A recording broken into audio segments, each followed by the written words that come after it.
So, anyway, so we started another project, and again, this all really started last April He's of, there. of Yeah, he's there. 21. So we've been doing this for a year and a half, looking at this research. But in 80 years, nobody's ever found the serial number of Collins's airplane. Again, just to review, this is Collins, unknown serial number. That's what we're after. And then again, we're doing the same thing that we did before. Was go down there, try to find individuals, family members that are alive.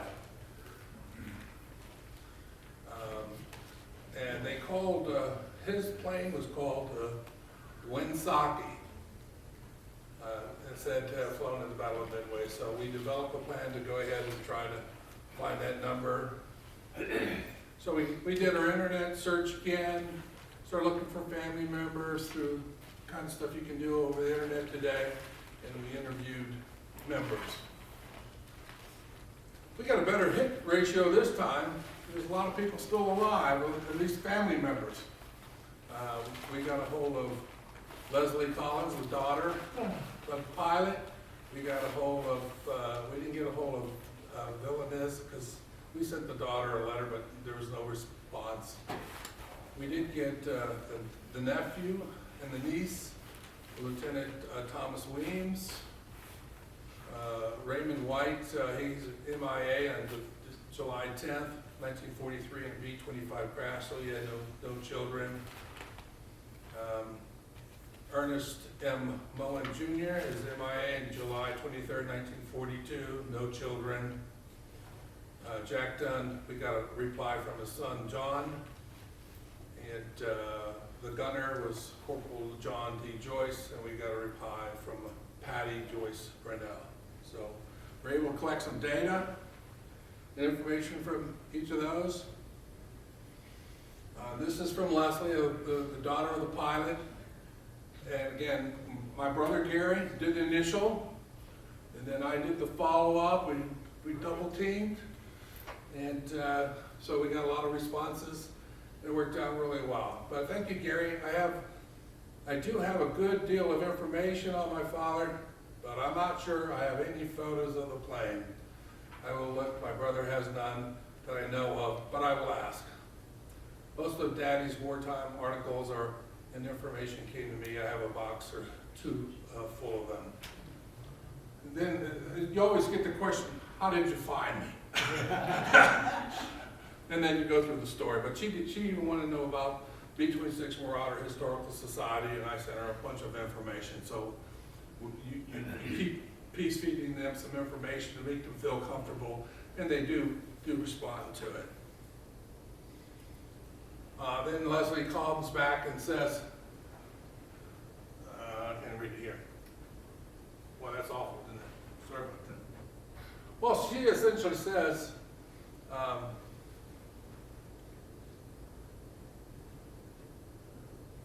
they mention a number, her daddy used to mention number 89, that her son, his son, and the dad used to go boat racing. And so one of the boats' name was 89 on it. So I'm going, okay, maybe 89 is very significant for part of a serial number. So Leslie contributes, again, the digital flight record, and over here it's got, Battle of Midway. So he was there. And here's all the documentation. First part, he was a part of the 71st, and then as of June, he's part of the 69th. There's a whole big mix-up that somebody explained in another article that's too confusing to me. But it says it's necessary to recapitulate at this point here. The air echelon personnel of the 69th had been actually the 71st Squadron, but when the order was issued, the 71st was assigned to the 69th Ground Echelon while the original 69th became the 71st. I don't know. So they're trying to explain why one month he's with the 71st and the next month he's with the 69th. So I just want to let you know how confusing that was. And that's how it's research is like. It's confusing. But she had a great picture here. After they got back and survived, they had that radio broadcast over at NBC. And then here you see Moore, and he's with the Murray family of crew members, and then Collins, Villanez, and then Moore. And those are all Collinses here. So here's Moore, Collins, Villanez, and Mohan Jr. So a nice published, beautiful photography on it. And so I got that photograph. And then here you see, Leslie said, here's General Harmon presenting a Distinguished Service Cross to Captain James F. Collins. Brian Gibbons is our historian for B-26 Marauders. He has access to some of the archives of the B-26 Marauder Historical Society. It has the pictures of that presentation. So you have General Harmon, General Patch, and Colonel Rich. Here is a group formation, everybody all lined up for the presentation. And then you can see he's pinning on the different people here. I think the first one is Collins, and then you got Weems, and then you got Dunn, then you got White. So it's a ceremony of getting your Distinguished Service Cross. And so then we reached out to Weems, and we got 3 members of their family. And the Weems family is really very famous. They have put a lot of people out family-wise that have been in the service. One is George Hatton Weems. He went to West Point. He ended up fighting as a 1-star general under Patton in Europe. Another brother was Philip Van Horn. He went to the Naval Academy, developed and invented the Weems system for navigational navigation, Weems second setting watch, and Weems plotter. And then he was reinactivated and then became a commander. He also taught all navigation to the early space program. So a lot of family history there with the Weems family.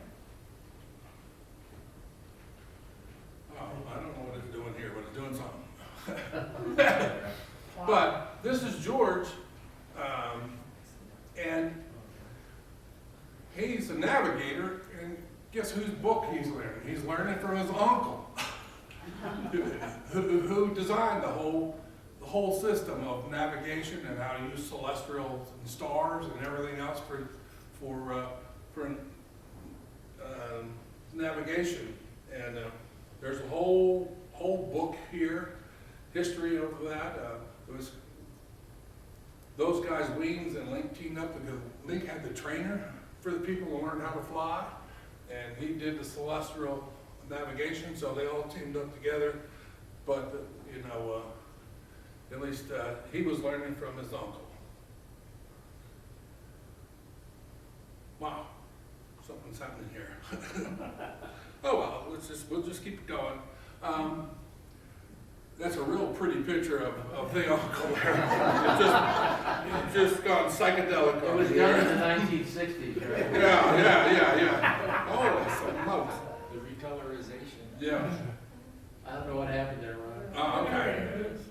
But they even had a picture of Jim Collins, in their photograph. So they provided that. And then Nat Weems is another one of the kids. The only story I ever got from my father about Tom and Midway was really brief. Tom wasn't supposed to be on the plane. Dad said he was the lead navigator for the squadron and wasn't supposed to fly on that mission. Flying over the Atagi after dropping a failed torpedo must have been quite an experience. So, again, most people, most of the first generation didn't talk about it, and a lot of the family members still don't know a lot of stuff about it. But she did, Rebecca did provide another source document, order number 63, and it has a serial number here, 4117556, and it lists the crew members on there. And this is, just remember that that's going to be important for the rest of the presentation. Now can you hear me better? Oh, okay. So I can get this real thin. So then, so we went to the next family member of Corporal John D. Joyce. Her name's Patty, and she said her father did not talk much about the war. Her father had a journal, but had not much to say about Midway, and wrote very little after that. She said her father told her the story. We were told it was to be a suicide mission. That's all she knows. Then my brother tracked down the son of Sergeant Jack Dunn. He was the engineer on the plane, the gunner.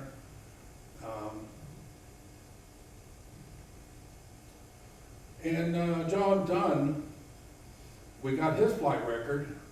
Again, this is Battle of Midway here, June 4th. And it's got this little crazy thing down here in the bottom. We're going, what is this? Aircraft serial number. Aircraft serial number. Great. Well, we blew that up. And right here's the serial number. 4136-847. It's a Latin printing. And so we're going, well, what's that? What's that serial number all about? Then we find another little piece of documentation. This is the data plate removed from one of the engines on the Goonie Bird B-26, June 4th, 1942, Easter Island, Midway Islands. So he's calling this B-26 the Goonie Bird. And we're going, what the heck is that about? So I called the son, and he said that the handwriting on the photo of the Pratt & Whitney engine nameplate is my father's. I have no other evidence on that or record that his plane was ever called Goonie. However, my dad always told me that right after theirs, that's Colin's plane, crash landed back at Midway, one of the first things he did was to pry off the nameplate off the engine, and he kept it as a souvenir. So there's a direct link with the engine serial number to the plane that Collins flew.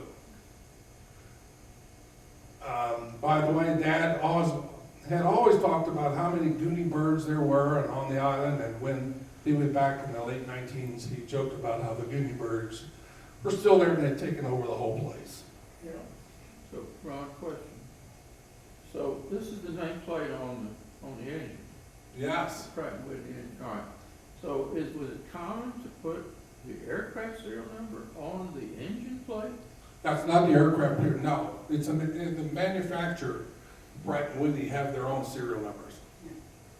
It's not the aircraft serial number. So where did the nameplate come from? What part of the aircraft was this nameplate? Engine. The engine. Well, that's the question. It's not common to have the engine plate. It's not. So there's two different serial numbers. The manufacturers and then the airplanes. Yeah, there's two, yes. Okay, that's where. There's an aircraft serial number and the engine serial number. That's under. Right, they manufactured it. You're correct. So, I go, wait, I thought Collins flew in Winsaki. where's this Goonie bird thing coming from?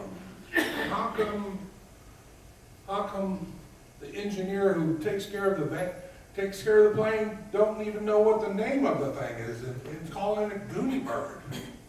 So, I'm just totally lost as what happened there. And especially when you go here to the Crusaders, the history of the 42nd Bombardier Group. Right here it says Captain James F. Collins, Second Lieutenant Colin Villas, and Second Lieutenant Frederick David Gukchuk rode Winsaki. How can it be calling a Winsaki when the guy's calling a Goonie bird? So, I have a theory. well, let us continue. The Goonie bird was it was a beautiful transport ship, but it was a lousy plane. And maybe the Winsaki, they're calling it a Goonie bird, but it wasn't acting properly. Well, if you survived the crash in it, it was a great plane. That's all I'm gonna tell you, okay? So we contacted Brian Gibbons about it, and we've been working together, and he wanted to know what we're doing, and we told him what he's doing, and he says, you know, I'm trying to look at the whole big picture. I'm trying to figure out who, what, when, where, and why, and I'm trying to find out every B-26 to possibly send to any unit or destination. So he's tracking B-26s, where they're going. He has a massive database that he's been working on for over 15 years. So we're working in tandem now. Oops. But what we didn't tell Brian until after that is we dropped the bombshell on him with this next slide. Because John Dunn had a wealth of information, but he kept his father's diary. His dad had a diary, daily diary of where he was happening, what was happening.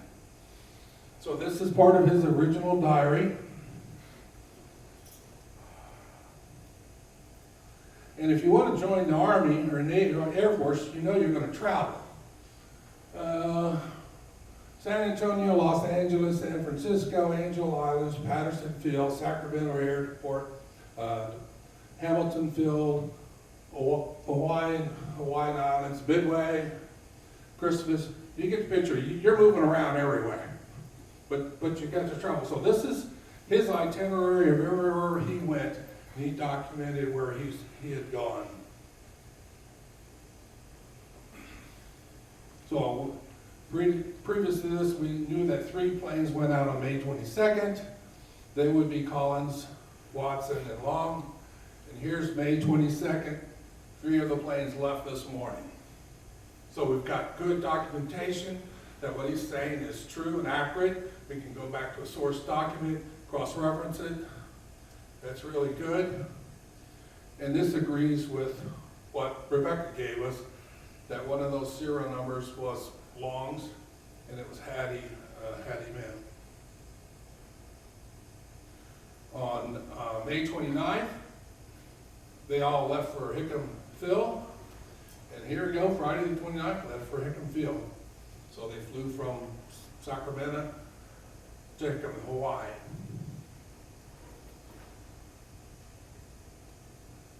And today, June 4th, now you're just going into battle. Today, I went into action at 6 a.m. We went out to the Japs, our ship downed, he says they downed 4 planes and had to crash land coming in by ourselves. We had a few close calls, close shots. Decker ship, that was one of the ones that never came back. And so that's all he's explained about what happened on June 4th. Yeah, we just had some close calls.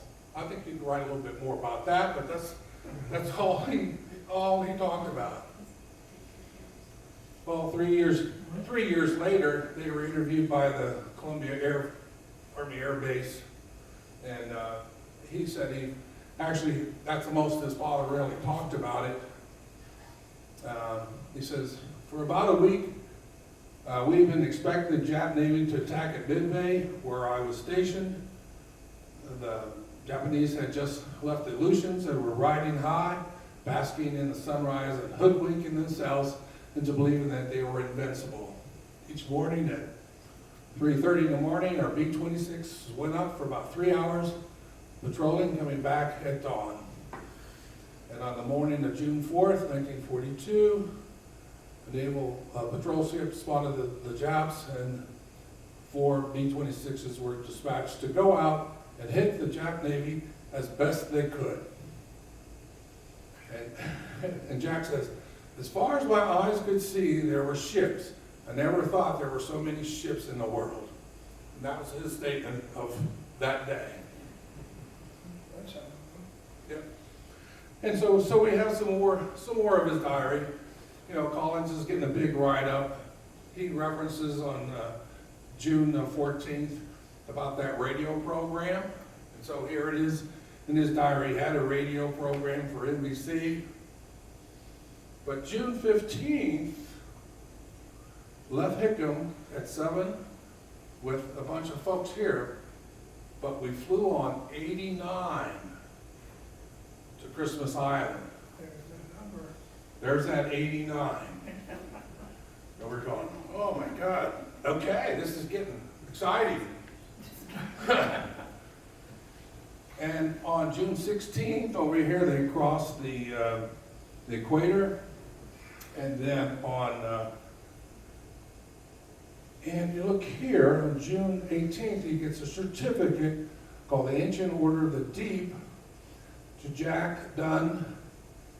The name of the plane is Winsaki. 89 is Winsaki.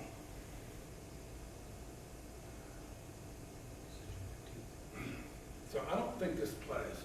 Let's see if this plays here.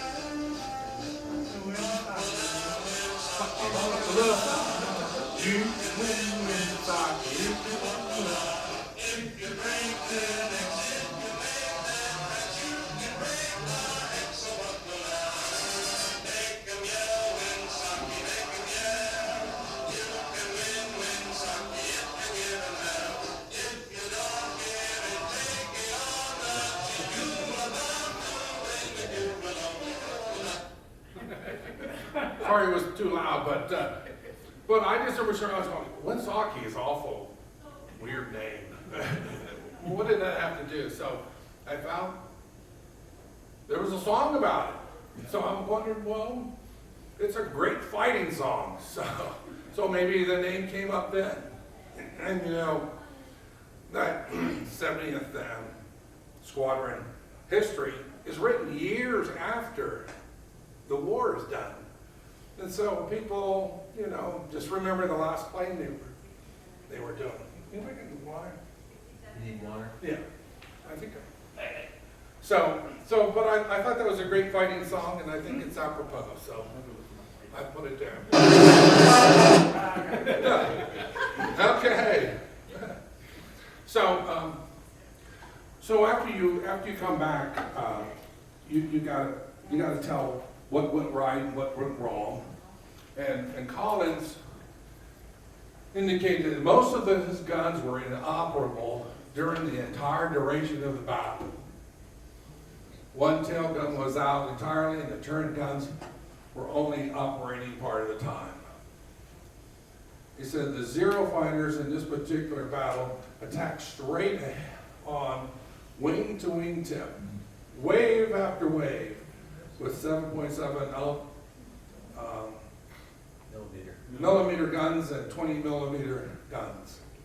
Cap is off on this, by the way. Oh, thank you. The B-26s were running in a straight wall of lead, and the front guns being entirely ineffective for defense from this type of attack.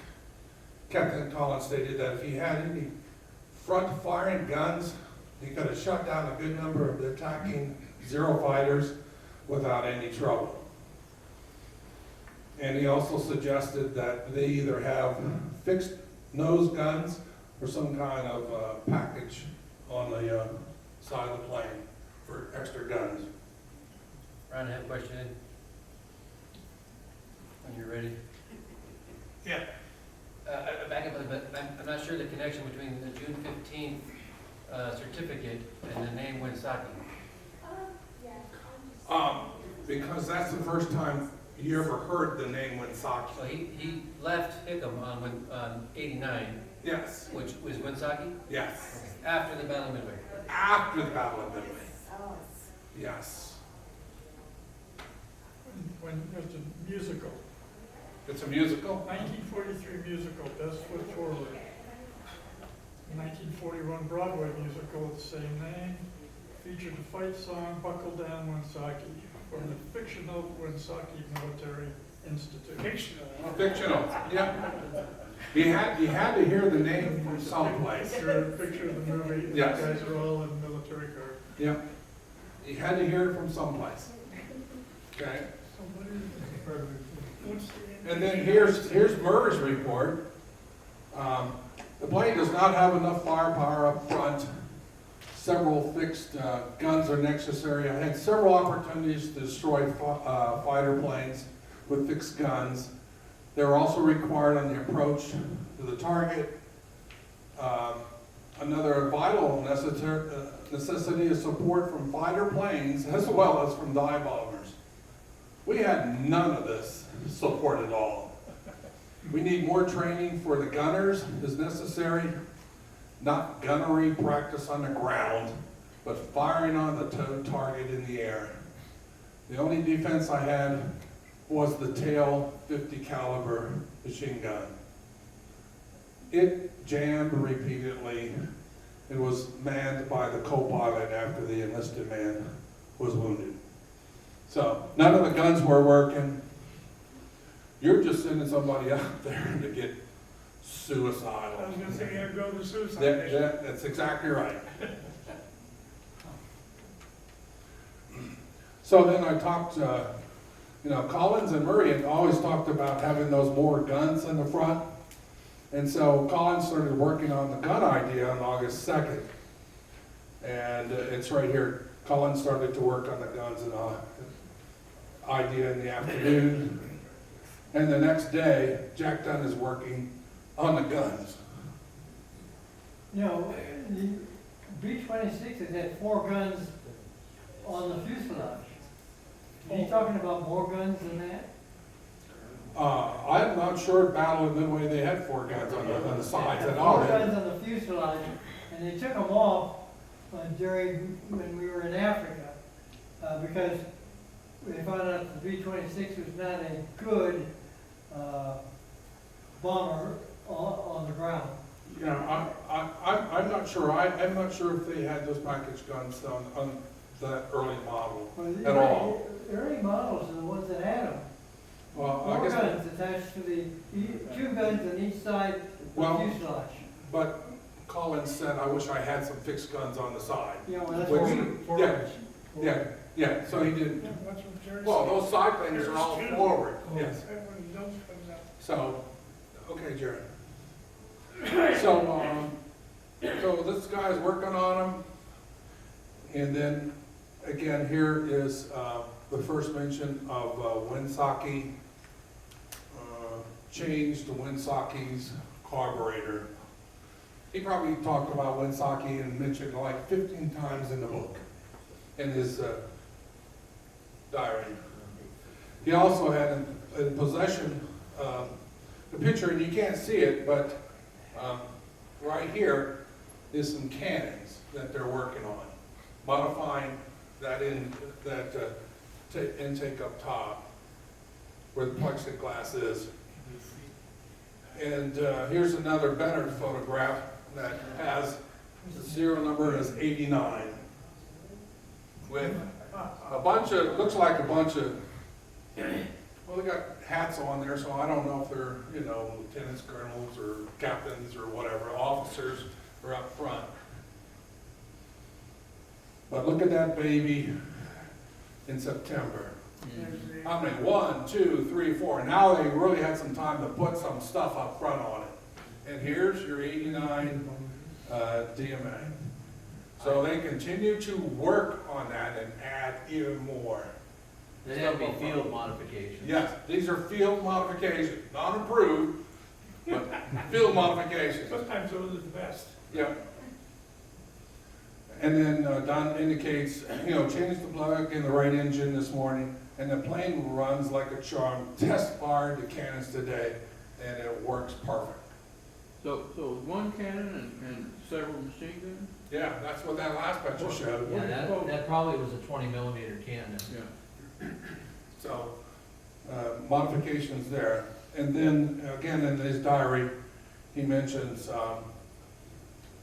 did a little work on DGA. And DGA is DGA 89, which is Winsocki. So, we come up with conclusion, Collins did not fly Winsocki in the Battle of Midway. Winsocki serial number was 41-17-589. It was involved in a crash on November 5th, 1943. We have all the documentation on that in the accident file that Brian submitted to us. So then we broke up into two areas. We're going, well, if that's Winsocki, what the heck did he fly in the Battle of Midway? So now our research got even bigger and more involved. Oh my God. So my brother Gary and I, we looked for individual aircraft records, and these have unique characteristics, but it may tell you who the manufacturer was, the place of production, the date of entry in the inventory, units of assignment, or duty stations for U.S. use only, and sometimes the final disposition of the plane. And then Brian looked through his aircraft accident reports to see if he could link this engine serial number to a particular airplane. So it's been 80 years, and nobody knew what the serial number was. We know what 3 serial numbers of the Marauders that participated in. 38th contributed 2, the 22nd contributed 2 planes. The 22nd had Murray's at 40-1391 and May's at 40-1424. The 38th contributed 3. The 38th contributed 3, but one crashed at Hawaii. So you have to discount that one. That's true. That was the one that Long did. Yes. Yes. But I'm saying flew in the bow. Okay. So we do know about Collins. Again, that was a question mark, and we know what Watson's serial number was on his plane. Well, there's a project number for the planes that were allocated to the 69th and 70th. And Collins was from the 69th. So there's a serial number range that is specified for this project number.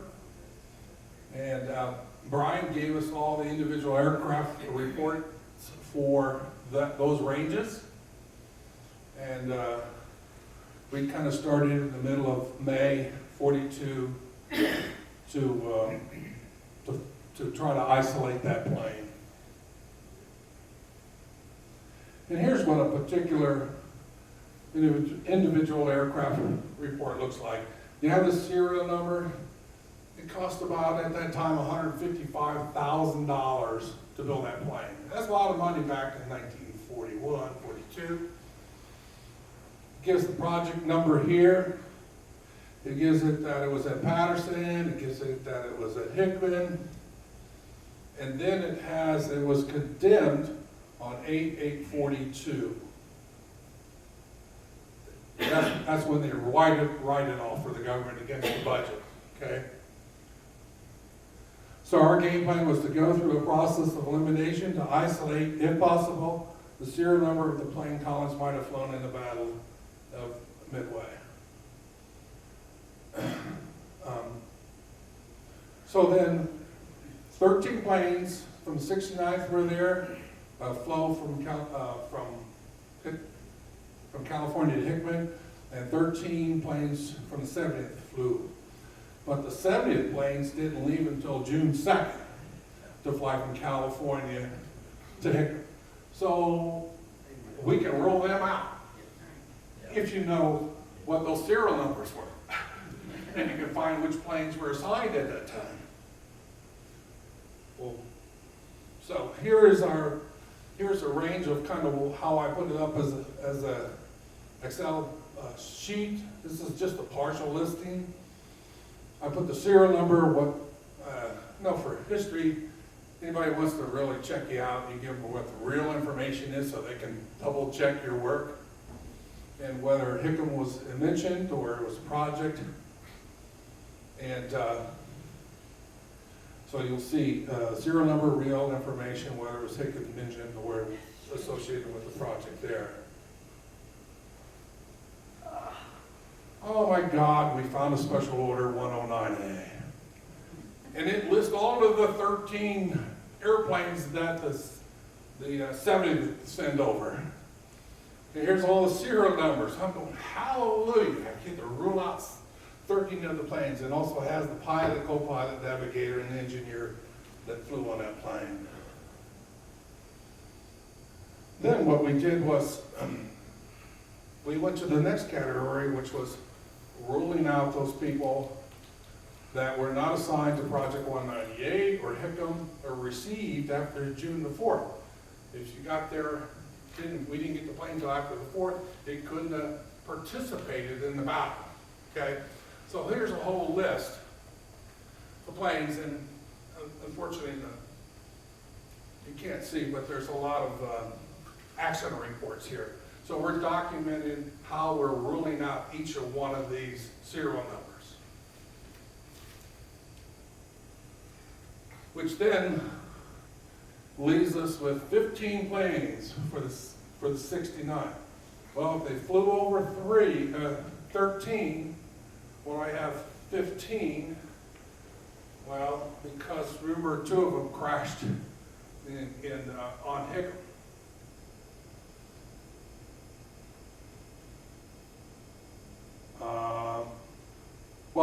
They crashed in McClellanville, California. So 2 of those planes had accidents, so they couldn't go out. So it kind of leaves us with 1 plane.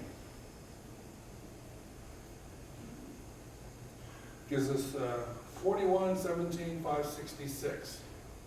Yeah, it's in that project number, and it's in the date received, so it had enough time to get out of the field and get over there.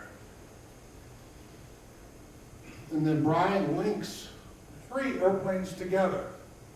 All 3 planes were condemned on August 8th. 2 of the same planes had the same handwriting by the same person for Watson and Collins planes. So you can see here's the same writing. This one's 744.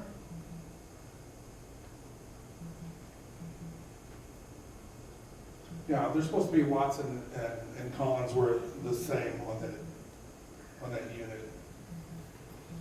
And then here's the 3rd one, condemned. So they condemned them all at the same time. So they're from the same battle. And then, Brian's going to talk about accident reports, Form 14s. He says there were 4 different Form 14s, all carried different material.